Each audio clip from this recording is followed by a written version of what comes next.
Alright, all you risk takers and backbreakers out there, welcome back to Under the Radar. And now it's time for us to check out which one of you crazy stunners is gonna end up with a broken back after trying to pull off a quadruple backflip. If it's even possible, but I got a feeling you stunners out there will make it happen as we leap into another Risk Career Edition of the Wild World of Stunts. And also month-ending edition of this part of the show too. Forgot to mention that. But nevertheless, folks, the first stunt that we have up comes from the stunner Rayman 3000. Nice way to spell the name and an awesome name to pick, by the way, with their said stunt, Project 24. And in this said stunt, and he calls himself Ray for short, decided to go to the Los Santos International Airport to go on a little bit of a spin cycle on the center console of this said airport. Now, I don't know the proper name of it, and according to the maestro, it's a tower, and the little metal beam that he decided to leap up on was something that was supposed to keep the people out, but not this guy, because he would leap on the side of the wall ride with his BMX bike, and pull off a beautiful 360 landing on the other side of that said wall on both wheels like what, maestro? Like a glove. For him to just ride off like nothing happened. Now, the fact that they didn't arrest him for trespassing and just took pictures of this crazy stunt lets you know how cool this guy really is.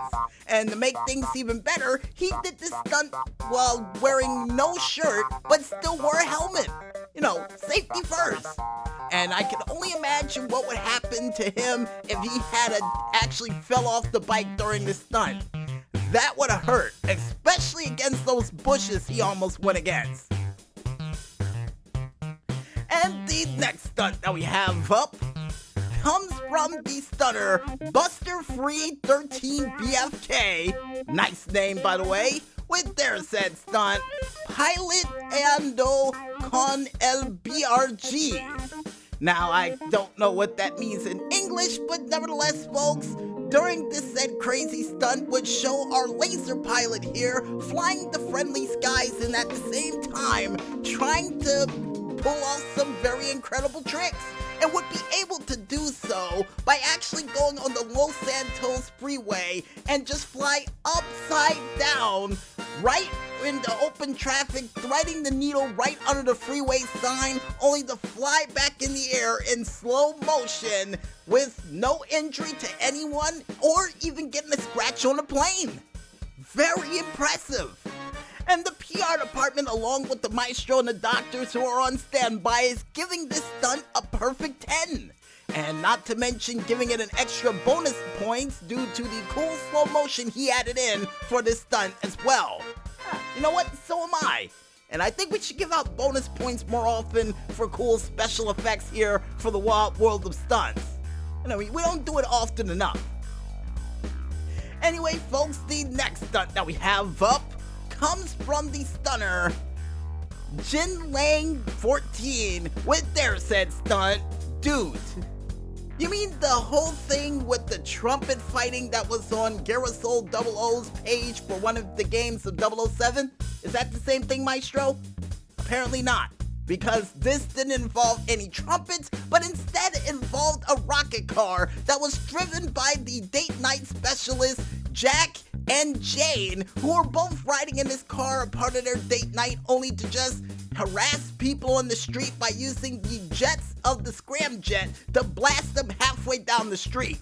Now, the first person who ran into these jets would be not only a guy that goes by the name of Steve, but also another guy on the side of the road that goes by the name Mike, where Mike flew halfway down the street to hit a light post, but Steve didn't go anywhere due to his immense weight, but then they would see him getting back up and say, "Hey honey, he's getting back up again. Let's go back over there and give him another blast, shall we?" And while they did that, and while he was trying to recover from the first blast, that second blast would sure enough be able to take him out, because when he got hit with the second one, he would skip across the sidewalk like a rock in a pond, landing right directly on a street post, hitting knee and skull first against it, for him to just lay in a heap in the middle of the street for them to call the police. And of course call an ambulance for the guy who was on the ground. And they wouldn't have to travel far to catch the two who caused all of this, because their scramjet would fly right upside down for them to just be immobilized upside down while the jets were still going on.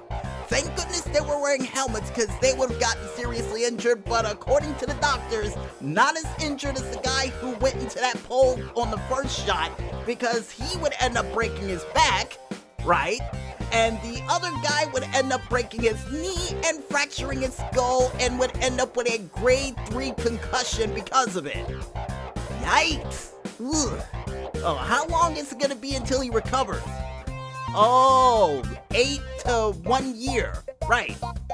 But I got a feeling it's going to be more than 8 months to a year, because when doctors walked up to this guy and asked him how many fingers were they holding up, yeah, he said about 12. So no, 8 months to a year? How about maybe a year to 5? Yeah, he's gonna be on the shelf for a while after that one. And the next stunt that we have up comes from the stunner 2ZSS with their said stunt, Project 27. And during this said stunt that would feature Michael just driving around with his Figaro in the Los Santos River, would then see him flying above a whole bunch of party goers, including a girl called Jane who got lucky enough to avoid this car while it was in flight. But unfortunately for Molly, she would not be so lucky, because the second she turned around and saw what was happening, before she could even scream "oh no," that Figaro would hit her right in the shoulder, knocking her into the river, causing her to do a beautiful moonsault and to land face first into the reservoir of the Los Santos River, and would just get back up after Franklin would pull off a power slide, landing on all 4 wheels like what, Maestro? Like a glove. Pulling off his best stuntman Mike impersonation that I've seen to date from the movie Death Proof. And speaking of Death Proof, folks, after she got hit, she got right back up and ran for the hills. And according to the doctors, the only thing she would suffer was a, broken collarbone and 3 cracked ribs. Nice. And the last but not least stunt that we have up for this week comes from the stunner Kristen Iggett with their said stunt, BMX Export Gone Wrong. And during this stunt, Jane and Jill, man, a lot of Janes on this show during this week, or a lot of names with J starting for all these stunts, would show them trying to export bikes from Las Venturas from Los Santos by using a giant oversized Titan. Now, originally they would try to do it via a giant oversized truck that they would transfer it, but said, hey, that takes too long. I got an easier way. I just bought a Titan last week. Let's ship these bikes on the plane and let's get the hell out of here toward Las Venturas and make a little bit of money. So it seems like a good idea on the surface, folks. But unfortunately for Jill, who was in the back of the plane trying to make sure that the bike stayed in the back of the plane, would run into a little bit of a problem once Jane decided to climb the plane upright and tried to leave and try to go above sea level to get out of here to go to Las Venturas, and all of those bikes that she tried to keep down would slam right into the back of the plane heading toward the cargo door, actually trapping her right to the cargo door. And the plane, to make it even worse, was a shoddy plane that had one engine out while it was in flight. And then, due to the pressure of all the bikes smashing against the back of that door, the door would break. Jill would go flying out the back of the plane. Jane would try to keep the plane upright and prevent it from crashing, but it would be unfortunate for both of them because Jill would end up falling out of the back of the plane, landing back first on the sidewalk, and Jane would try to eject herself out of the plane, but would do so in enough time to get burned over 80% of her body, according to the doctors.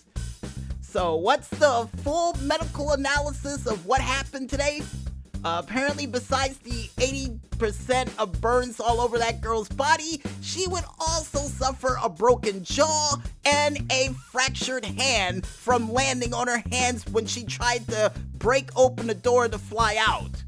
But according to the doctors, Jill suffered the worst of it because not only she suffered a punctured lung, 2 broken feet, a broken back, and along with it a concussion and a fractured skull, she would also end up as an Inspector Gadget patient, because just about everything else broke when she landed too. Yikes. You can't get any worse than that, than being Inspector Gadget in the hospital. Trust me.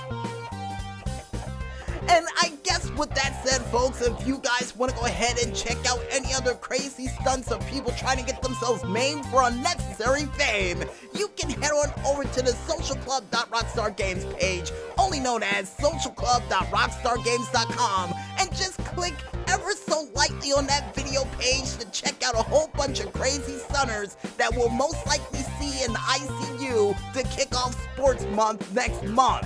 And it'll probably stay there until Sports Month of next year, especially with the injuries that we listed for this week. I got a feeling.